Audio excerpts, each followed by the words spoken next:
In this walkthrough, we'll discuss how to use the color filter settings available on your colorspike.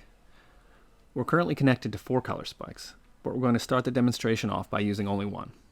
This is the remote we use to control a connected color spike, and we see that it's currently displaying a fireplace pattern.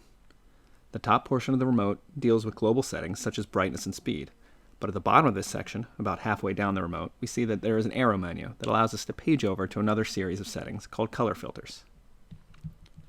On the color filters menu, we see that there are 3 inactive sliders: desaturation, desaturation CCT, and hueshift, each with a toggle button next to it that controls whether this particular filter is currently on. We'll start by tapping the toggle next to desaturation to turn it on. As we move the slider towards 100%, we see that the colored LEDs slowly shift to white and then back towards fire as we shift the slider back down. At 100% desaturation, the pattern would appear as shades of gray.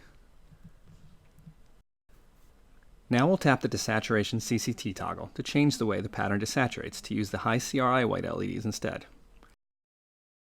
As we drag the temperature slider up and down, we see that the mix of warm and cool LEDs changes to match the selected temperature.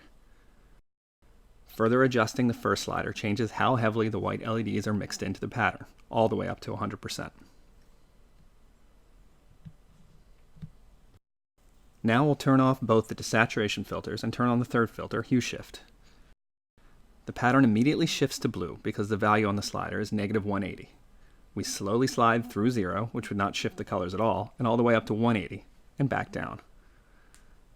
With this range, fire patterns can quickly become shimmering water, flickering TV, or plasma. We'll turn off all the filters and return fireplace back to its original settings.